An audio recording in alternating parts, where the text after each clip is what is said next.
है बच्चों, आज मैं आपके लिए विटामिन लेकर आया हूँ जो कि पोषण चैप्टर में पढ़ा जाता है कक्षा 10 में और प्रतियोगी परीक्षा में पूछा जाता है। विटामिन एक कॉमन टॉपिक होता है, किसी भी परीक्षा में पूछा जाता है, चाहे वो ग्रुप सी हो, ग्रुप डी हो या पीसीए जैसे परीक्षा में विटामिन से क्वेश्चन आने की संभावना रहती है। पेट है, सुपर टेट है, तो ऐसा टॉपिक है जो क्लास 10th में पूछा जाता है और आपके बोर्ड परीक्षा में और बाकी अन्य प्रतियोगी परीक्षा में। इसलिए इसको ऐसा बता रहा हूँ कि आपको कोशिश है हमारी कि आपको फिर विटामिन किसी बुक से पढ़ने की जरूरत नहीं पड़ेगी। सबसे पहले विटामिन होता क्या है, तो विटामिन की खोज सबसे पहले एक फंक नामक वैज्ञानिक थे, उन्होंने किया था।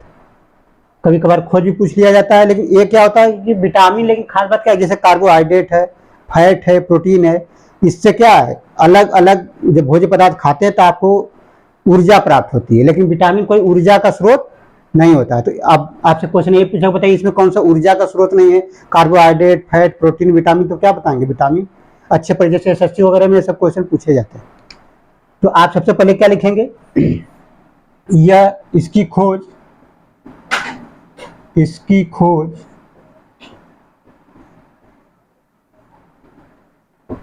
फंक नामक वैज्ञानिक ने की।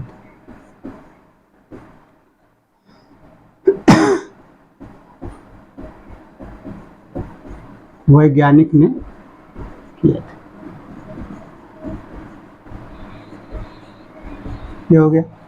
दूसरी बात है कि विटामिन को इस ऊर्जा का स्रोत नहीं तो है क्या है, तो ये उपापचयी क्रियाओं का नियमन करते हैं, यानी कि जो हम लोग शरीर में मेटाबॉलिक रेट होता है, मेटाबॉलिज्म होता है, उसका नियमन करते हैं। तो दूसरा पॉइंट क्या लिखेंगे आप? ये तो पहला पॉइंट हो गया। दूसरा पॉइंट लिखेंगे विटामिन ऊर्जा के स्रोत नहीं होते हैं। ऊर्जा के स्रोत नहीं हुए या स्रोत नहीं होते हैं, अपितु यह उपापचय क्रियाओं में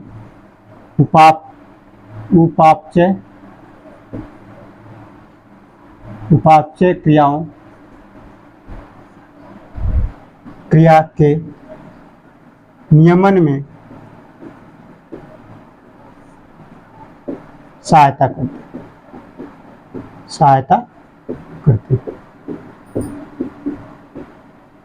यानी कि आपको याद रखना कि विटामिन का कार्य क्या है? उपापचय क्रियाओं में सहायता करना या उपापचय क्रियाओं में योगदान करना। ये चीज, ऊर्जा इनसे प्राप्त नहीं है। अब खास बात है कि विटामिन घुलनशीलता के आधार पर बांटा गया, यानी घुलनशीलता के आधार पर विटामिन को 2 वर्ग में बांटा गया है। अब तीसरा पॉइंट लिखेंगे घुलनशीलता के आधार पर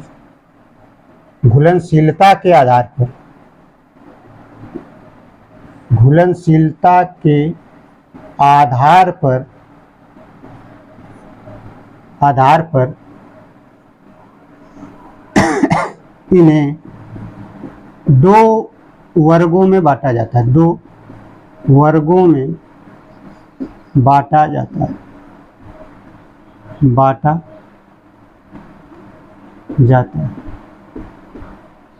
तो आप जैसे हम बता रहे हैं वैसे आप बना लीजिए।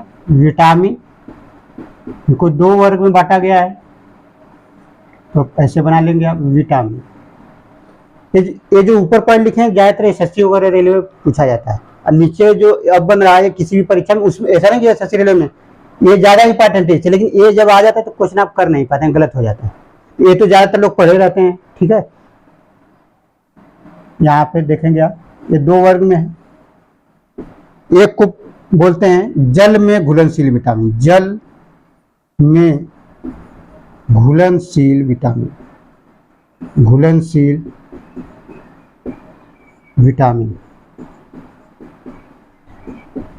ये क्या हो गया? जल में घुलनशील होगी। दूसरा हो जाएगा वसा में घुलनशील विटामिन,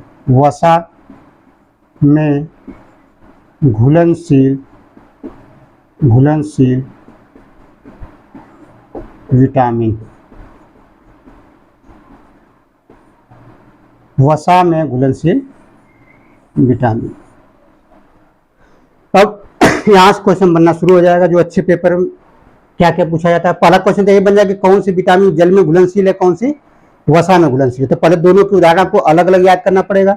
पहले क्वेश्चन क्राइटेरिया क्या होता है कि इसमें से कौन सी जल में घुलनशील है, कौन सी वसा में घुलनशील। तो दो ही विटामिन होती हैं जो जल में होती हैं, बाकी जो बची होती है वो वसा में होती है। तो सबसे पहले आप देखेंगे विटामिन सी, ठीक। तो विटामिन सी है, और दूसरा है विटामिन, ये पहला लिख लीजिए आप, दूसरा है विटामिन बी। विटामिन बी बल्कि मत करिए आप, विटामिन बी कॉम्प्लेक्स कहिए, बी कॉम्प्लेक्स। कॉम्प्लेक्स का मतलब इसमें कई सारे विटामिन होते हैं, ठीक है। इसके भी वर्ग हो जाए, यानी कि आप इसमें आप देखेंगे तो विटामिन B1 हो जाएगा, जो मुख्य मुख्य उसी को लिख रहे हैं आप। B2 हो जाएगा, ठीक है। B3 भी होती है, B5 होती है,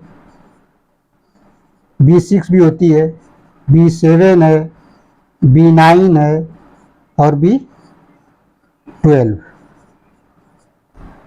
ये होती है।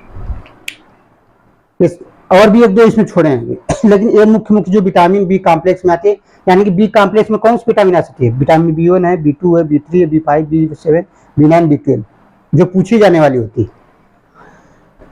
सबसे पहले इसमें लिख लीजिए आप, ये होती है विटामिन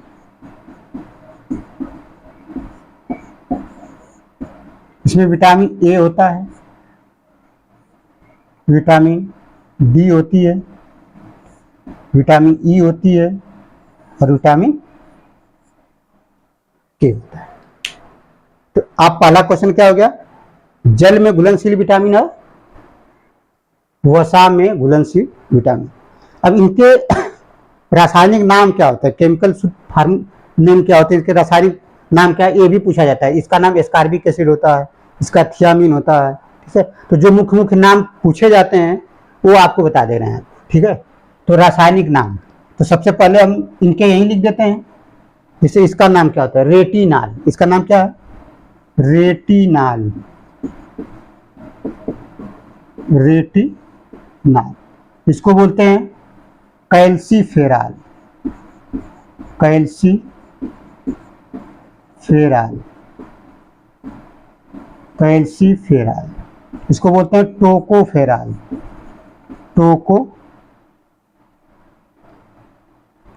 टोकोफेराल। इसको बोलते हैं फिलोक्विनिन, फिलोक्विनिन या फाइलोक्विनिन भी कहते हैं, ये हो जाते हैं। इनके नाम होते हैं, रासायनिक नाम बहुत पूछा जाता है। इसका क्या है, इसका नाम हो जाता है एस्कार्बिक अम्ल, एस्कार्बिक अम्ल। विटामिन सी, इसका स्रोत बहुत पूछा जाता है कि विटामिन सी सबसे ज्यादा किसमें पाया जाता है, तो आंवला में लगभग 90% पाया जाता है।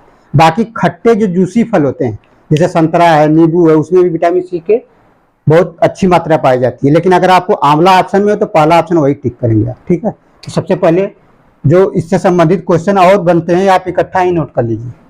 सबसे अच्छा स्रोत, सबसे अच्छा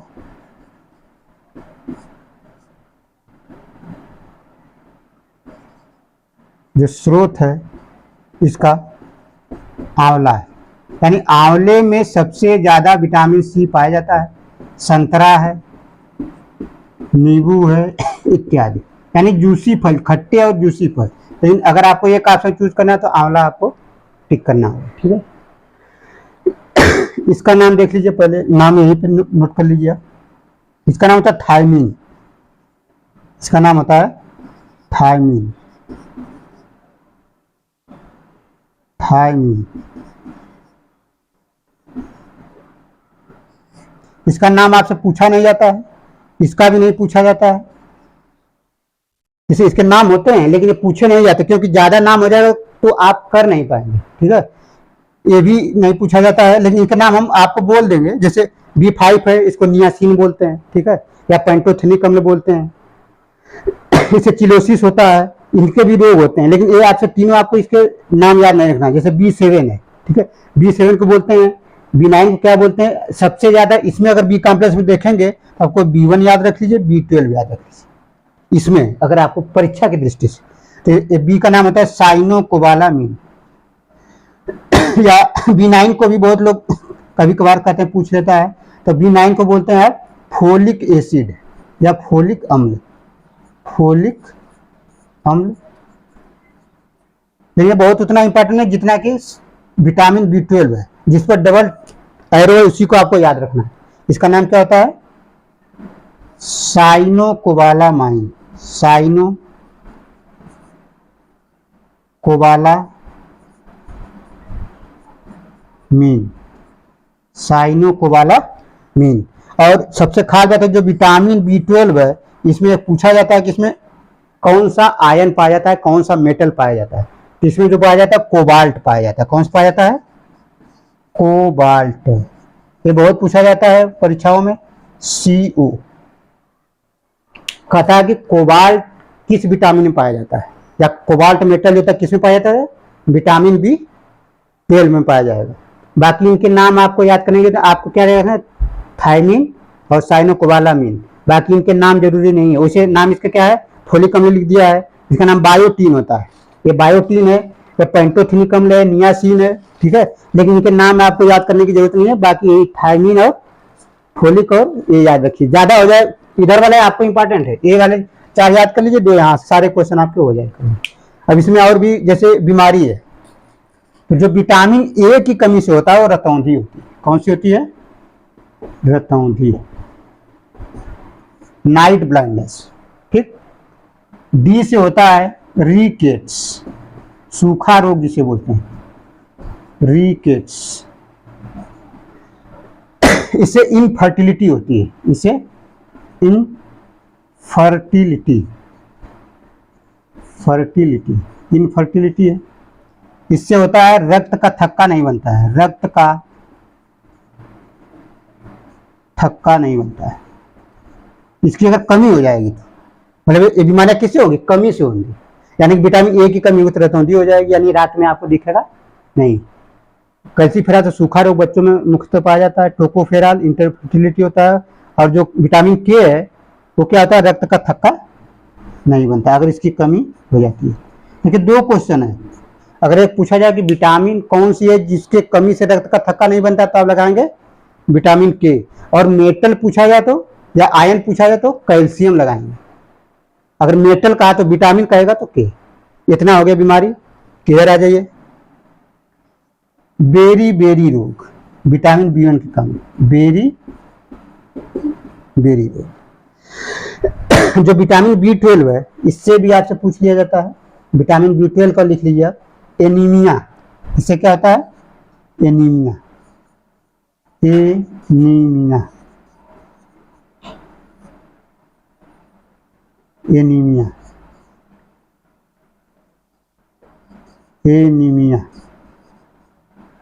यानी खून की कमी। इसमें क्या आ जाएगा? खून की कमी। तो सबसे पहले क्वेश्चन पूछने का तरीका क्या होगा? विटामिन 2 प्रकार से बटा हुआ, जल में घुलनशील। पहला क्वेश्चन, जल में कौन सी है? विटामिन B है। और इनमें से कोई भी ऑप्शन में दे देगा तो जल में घुलनशील होगा, इसमें से कोई दे देगा तो वसा में घुलनशील होगा, ठीक है। इसके बाद जो बीमारी है, रतौंधी किससे होता है, रिकेट्स किससे होता है, इनफर्टिलिटी किससे होता है, ये वाले क्वेश्चन भी नहीं पूछे। जनरली आपको रतौंधी ज्यादा तो पूछा जाता है। और विटामिन C की कमी से भी लिख लीजिए, ये भी बहुत इंपॉर्टेंट। स्कर्वी रोग, ये बहुत पूछा जाता है कि विटामिन C की कमी से कौन सा रोग होता है। इसे यानी इसी को हम बोलते हैं नाविक रोग भी बोलते हैं। इसको क्या बोलते हैं? नाविक रोग। लेकिन जो कॉमन होता है 99% क्या पूछा जाता है? स्कर्वी रोग। इसमें मसूड़ों में खून वगैरह आने लगते हैं, इसी को बोलते हैं स्कर्वी रोग। तो विटामिन C की कमी से स्कर्वी रोग। सबसे अच्छा स्रोत आंवला है, बाकी जो खट्टे जूसी फल होते हैं। थियामिन के कारण होता है आपका बेरी रोग। साइनोकोबालामीन के कारण खून की कमी होती है, यानी एनीमिया हो जाता है। इधर आप देखेंगे विटामिन E की कमी से रतौंधी रोग, D के रिकेट्स, टोकोफेराल रोग। अब इतना तो नॉर्मल होता है, आप पढ़ेंगे तो कर सकते हैं। लेकिन यही क्वेश्चन और अच्छे पेपर देने जा रहे हैं, जैसे पीछे जैसे उसमें भी क्वेश्चन पूछ लेगा। आपने सब कुछ पढ़ा लेकिन फिर भी नहीं कर पाएंगे। आपसे कह देगा बताइए इनमें से कौन सा विटामिन है जो मानव के शरीर से उत्सर्जित होता है? तब आपको लगेगा कि ये क्वेश्चन तो पढ़े नहीं है, या तो जो एमएससी बीएससी के, ऐसा नहीं है। जल में जो घुलनशील विटामिन होगी वो मानव के शरीर से उत्सर्जित, क्योंकि जल में घुल जाएगी वो। तो आप जब यूरिनेशन करेंगे, यानी कि जब मूत्र निर्माण की क्रिया विधि होती है, जब आदमी पेशाब करता है तो उसमें विटामिन सी का उत्सर्जन होने लगता है। तो ये बहुत ही अच्छा पेपर होगा तो क्वेश्चन पूछा जाए कि मानव के शरीर से किस विटामिन का उत्सर्जन, यानी आपसे डायरेक्ट पूछा कि मूत्र में कौन सा विटामिन पाया जाता है, तो आप क्या बताएंगे? विटामिन सी का, क्योंकि किसमें है? जल में घुलनशील। जल में घुला है तो जल में तो ये भी निकल सकते हैं, लेकिन जब भी क्वेश्चन में आता है तो विटामिन सी ऑप्शन में ज्यादा रहता है। लेकिन आपको सीखना क्या है कि जल में कोई भी घुलनशील विटामिन होगी तो उत्सर्जित हो सकती है, और विटामिन कभी शरीर में स्टोर नहीं होती है।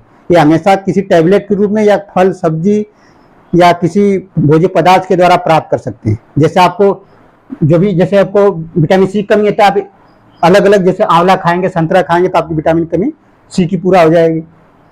ए है तो आप गाजर वगैरह खा लीजिए, जो भी जिसमें उसका जो स्रोत होता है वो सब खाएंगे तो आपको पूरा हो जाएगा। विटामिन डी आपके जो सुबह की धूप होती है खासतौर पर ठंडियों में, उससे मिल जाता है। इसको ब्यूटी विटामिन भी बोलते हैं, विटामिन ए को, ठीक है। इसलिए आप देखते हैं जो क्रीम वगैरह आते हैं उस पर लिखा रहता है विटामिन ई, इसीलिए, ठीक है। स्किन इसकी ग्लो करने लगती है। विटामिन के होता है, इनके जो स्रोत होते हैं। क्वेश्चन बहुत सारे बनते हैं, तो पहला इसमें जो खास क्वेश्चन क्या था कि पहले तो आप याद रख लीजिए विटामिन का स्टोरेज नहीं होता है, लेकिन फिर भी क्वेश्चन अगर पूछे कि मानव शरीर में कौन सा विटामिन स्टोर होता है तो वह विटामिन डी, क्योंकि अभी हमने बताया कि सूर्य के प्रकाश में सुबह का, कहते हैं कि सुबह धूप लेना चाहिए ठंडियों में, तो जो स्किन होती है उसमें इसका निर्माण होता है। या विटामिन ए का हमारे लीवर में स्टोर होता है। ये दो विटामिन स्टोरेज अगर पूछ लिया जाए तो इन दोनों में कोई ऑप्शन तब लगा सकते हैं। अगर ऐसी परिस्थिति बनती है कि मानव शरीर में या हमारे यकृत में कौन सी विटामिन स्टोर होती है, तो ये कहाँ स्टोर होती है? यकृत में, यकृत में स्टोर होती है। ये कहाँ होती है? स्किन में, यानी त्वचा में बनती है, स्टोर क्या है। तो अगर ऐसा क्वेश्चन बन जाए तो आप कर सकते हैं, ठीक है। इसके बाद है जनरली इसमें विटामिन के सारे क्वेश्चन हो चुके हैं, इससे ज्यादा आपसे पूछा नहीं जाएगा इसमें। इसके पहले आपको याद कैसे करना है? पहला क्वेश्चन जनरली जो ज्यादातर 90% पूछा जाता है कि जल में कौन सी घुलनशील विटामिन, कौन सी वसा में घुलनशील है। पहला क्वेश्चन याद करते तो आप दोनों याद कर लीजिए। फिर है कि बीमारी याद कर लीजिए, इसके रासायनिक नाम। तो जो रासायनिक नाम है 4 याद कर लीजिए, 2 इसके भी नाम अगर चाहे तो लिखना है तो आप लिख सकते हैं। इसका नाम होता है नियासिन, ये पेंटोथेनिक है, ये बायोटीन है। लेकिन ज्यादा नाम हो जाएगा तब उसमें कंफ्यूज रहेंगे, इसलिए हम पूरा लिखने रहे। जो जरूरी है जिससे काम आपका परीक्षा में चल जाएगा वही आएगा भी, इसलिए हम लिखने। बाकी इनका आप चाहें तो इसको हटा भी दें तो कोई दिक्कत नहीं, इसको हटा ही दीजिए, ठीक है। इसके बाद जो B7 है कभी कभी आ जाता है, इसका नाम होता है बायोटीन। बायोटीन भी कहते हैं, या विटामिन एच भी इसी को बोलते हैं, ठीक है। तो इतने हैं आपके विटामिन, और विटामिन इतने पढ़ने के बाद कहीं भी पेपर दे जाएंगे इसका आपका गलत नहीं होगा। थैंक यू, धन्यवाद।